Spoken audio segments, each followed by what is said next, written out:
देखो बच्चों, आपके सामने अरशद है। ठीक है, आ जाइए, इधर आ जाइए, आप भी पूरे आ जाएंगे। ठीक है।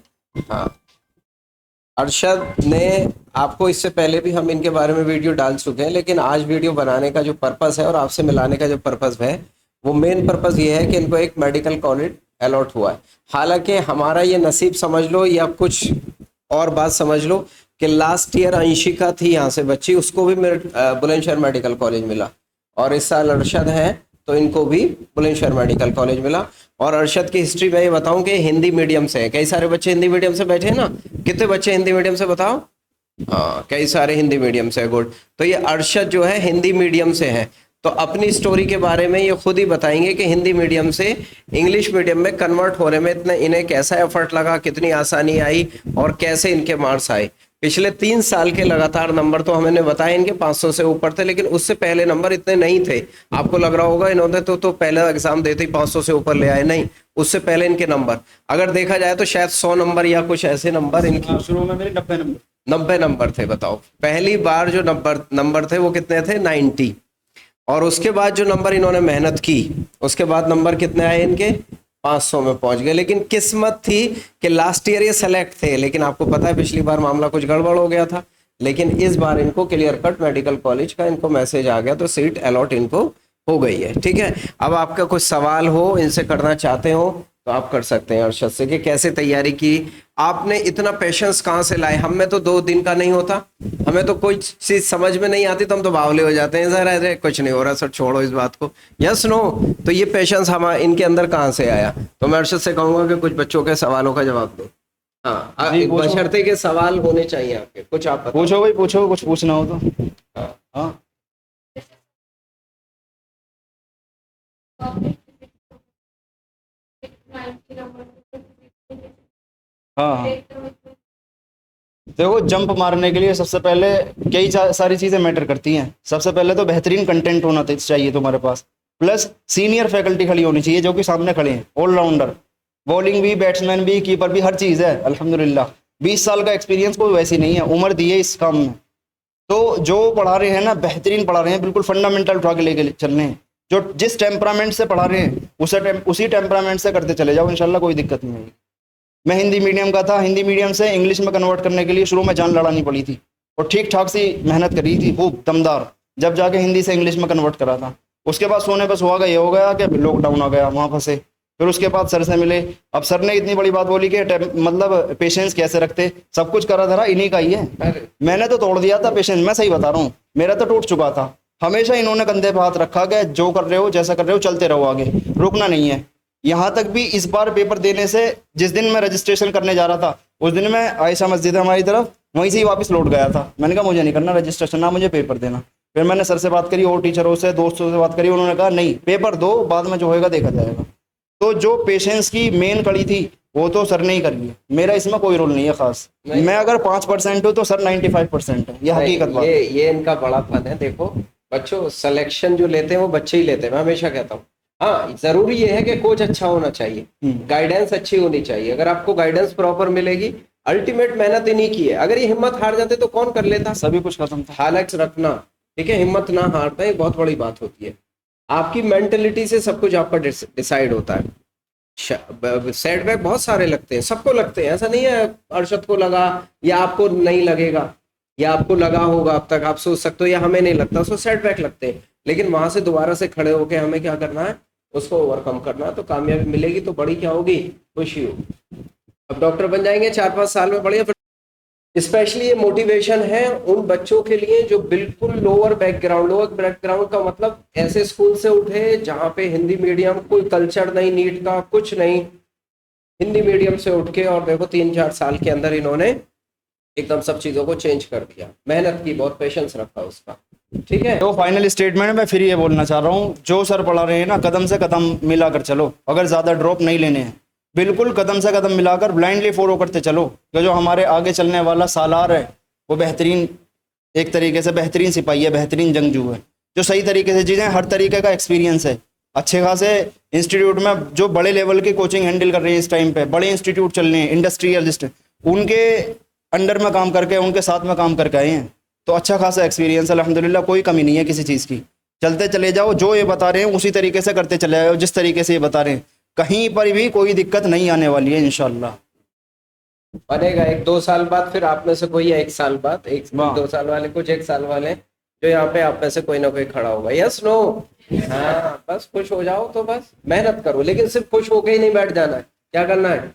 मेहनत जरूरी है बेटा, बिना मेहनत के कोई चीज नहीं मिलने वाली। सिंपल सी। से बच्चे ये जो माइनर टेस्ट देते हैं, मतलब बच्चे तो पूछेंगे नहीं, अब बच्चे को समझ के मैं ही पूछ लेता हूँ। जैसे इनके मार्क्स कम आ रहे हैं, जब कम आ जाते हैं तो ये डिमोटिवेट हो जाते हैं, तो फिर पूछते हैं कि सर कि कैसे इंप्रूवमेंट करें। तो आप इन्हें तीनों सब्जेक्ट के बारे में इनको वन बाय वन बताइए कि माइनर टेस्ट में अगर नंबर कम आ रहे हैं तो डिमोटिवेट ना हो और मेहनत करें। तो कैसे आपने मैनेज करा था जब आप माइनर टेस्ट दे रहे थे?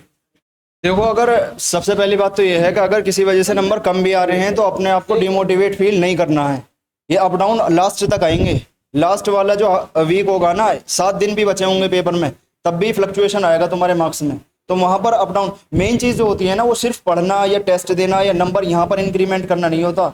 मेन चीज होती है पेपर में जाके प्रेशर को भी हैंडल करना, वहाँ टेम्परामेंट बना के रखना। इस पेपर में अक्सर यही हुआ है, जो इजी लेवल का पेपर आ रहा था ना, वो एकदम से रिवर्स 180 डिग्री रिवर्स कर दिया। जिस लेवल का पेपर आ रहा था 180 डिग्री पूरा रिवर्स मारा है। इतना टफ लेवल का पेपर दिया फिजिक्स ने, तो दिमाग ही उड़ा के फेंक दिया। जो बच्चा वहां पर प्रेशर को हैंडल कर गया, टेम्परामेंट बना के रखा, सोच के समझ के क्वेश्चन क्या चाह रहा है। मेरा भी टेम्परामेंट गड़बड़ाया था, लेकिन मैंने जब ये सोचा कि मैंने कहा अगर पेपर टफ है तो सभी के लिए टफ है, ईजी आता तो भी सभी के लिए इक्वली आता, वहां पर कोई पार्शियलिटी नहीं चलती।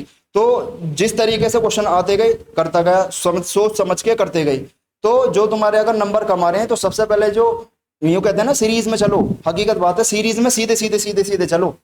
सबसे पहले बायोलॉजी को मेंटेन करो। बायोलॉजी किसी भी हाल में 320 नीचे आनी नहीं चाहिए।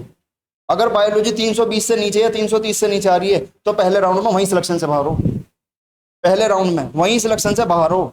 उसके बाद केमिस्ट्री देखनी है। केमिस्ट्री किसी भी हाल में 160 के अराउंड घूमनी चाहिए। फिर फिजिक्स पे जाओ। असल क्या होता है, कई बार ऐसा होता है बच्चा फिजिक्स नहीं आ रही है, फिजिक्स में नंबर कम आ रहे हैं, पूरा का पूरा टाइम फिजिक्स में दे दिया, उधर 540 नंबर का बायोलॉजी और केमिस्ट्री दोनों मिला के जो आ रहे थे 540 नंबर, वो छोड़ दिए। तो 75% क्वेश्चन पेपर को छोड़ना किसी भी हाल में जो है समझदारी का खेल नहीं है। सबसे पहले 75% सिलेबस को अपने अंडर में लो, फिर बाद में जो फिजिक्स आती है, कहीं भी फिजिक्स कहीं ना कहीं कर करा के तुम इतना तो कर आओगे कि 100 नंबर के लपेट में खींच लो। और 100 नंबर के पीछे तुमने उन्हीं 540 नंबर को खींच दिया तो सिलेक्शन का तो मतलब ही नहीं बनता।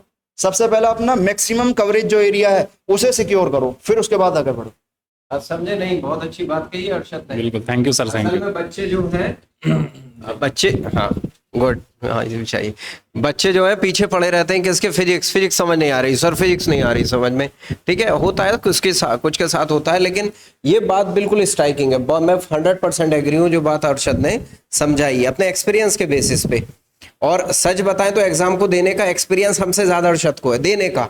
हमने इतनी बार तो दिया नहीं है ना एग्जाम, हम तो एक कोच है, एक मेंटर है। ठीक है, तो ये बात इनकी बात जो है बहुत स्ट्राइकिंग है, और मुझे लग रहा है ये हम सब, आप सब लोगों के लिए एक मशले रहा होगी, बात समझे? तो इसमें कुछ हमने लड्डूज मंगाए, ठीक है ना, तो थोड़ा सा हम अरशद को खिलाएंगे, ठीक है, और उसके बाद आप लोगों के लिए भी खिलाएंगे।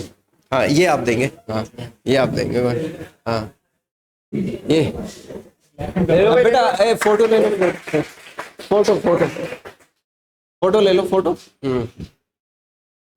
गुड, हाँ ले लो बेटा, हाँ नहीं ये साफ है, कोई गंदा नहीं है। हाँ।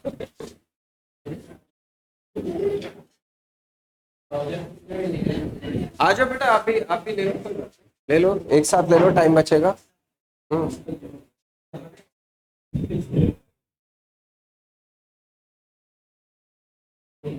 ठीक है, एक लड्डू उठाओ। पहली मेहनत तो सर की है, पहला हाथ तो सर का बनता। नहीं पहला हाथ तो सर आप ही में। मैं थोड़ा सा आप मेरे फोटो ले लो बेटा। इसको तो फोन इससे ले लो सर, ये भी अच्छा है बहुत, 4K लेता है। ऐसे लेना, ऐसे सीधा सीधा सीधा।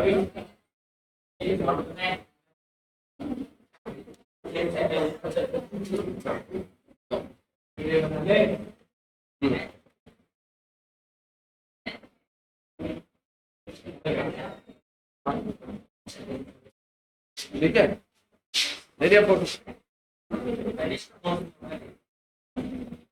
बहुत बढ़िया, बहुत बढ़िया, धन्यवाद।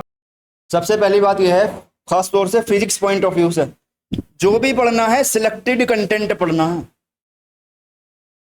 समझ रहे हो क्या कह रहा हूं? जो पढ़ना है सिलेक्टेड कंटेंट पढ़ना है, कि इतनी ही बाउंड्री, अपनी बाउंड्री कवरेज एरिया एक सिलेक्ट कर लो कि इतना ही पढ़ना है। कई बार माइंड में फोबिया आता है कि यार यहाँ से पढ़ लेते तो इतना और आ सकता है, यहाँ से और पढ़ लेता हूँ, वहां से और। जो सर पढ़ा रहे हैं इन पे फोकस करो कि कहाँ पढ़ा रहे हैं, उसके अराउंड का ही पढ़ना है।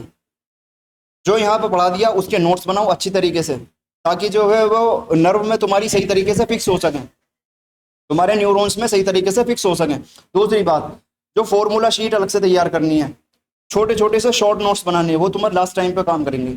चौथी बात, अगर कोई मॉड्यूल्स हैं, जैसे यहाँ के मॉड्यूल्स हैं, तो सबसे पहले उन मॉड्यूल्स के सारे A to Z क्वेश्चन करने की कोशिश करो। ना हो वो एक अलग बात है, जो नहीं होते उन्हें सर्कल करके सर से पूछ लो। लेकिन ऐसा नहीं है 10 यहाँ से कर लिए, 10 किसी और बुक से कर लिए, फिर तीसरी बुक से कर लिए, DC पांडे लगा लिए, HC वर्मा लगा लिए, ऐसा नहीं होता। लास्ट टाइम पे मेन चीज होती है समेटना। लास्ट टाइम पे समेट नहीं पाओगे, यस, समेट नहीं पाओगे किसी कीमत पे भी। जब लास्ट में 7 दिन बचेंगे ना, तो तुम्हारा मेन टारगेट, मेन फोकस ये होगा कि किसी भी तरीके से एक बार और रिवीजन निकाल लूं। वो सिर्फ एक ही चीज काम करेगी कि जो तुमने सिलेक्टेड कंटेंट इकट्ठा करके रखा है या शॉर्ट नोट्स बना के रखे हैं, वही लास्ट टाइम पे काम आएंगे, वरना किसी कीमत पे आप समेट नहीं पाओगे। और समेट नहीं पाए तो लास्ट टाइम में रिकॉल नहीं कर पाओगे, पेपर छूट जाएगा आने के बावजूद भी। इस चीज का ध्यान। मैं अरशद इनको और तुम्हें भी ये फोकस करता था कि बेटा नोट्स जो है ना आपका ट्रेजर है, खजाना है आपका।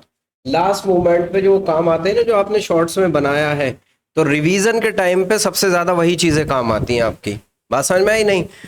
जो हम बनवा रहे हैं उसको भी आपको शॉर्ट करके आपको लिख लेना है साइड में। मैं कहता हूँ ना, स्टिकी नोट्स जो होते हैं उनको चिपका लो, उस पर इंपॉर्टेंट बातें लिख लो। जब लास्ट टाइम पे आपके पास 2-3 दिन होंगे ना, तो रिवीजन में सबसे ज्यादा काम जो आएगी वही चीज आएगी आपकी। बात समझ में आई नहीं?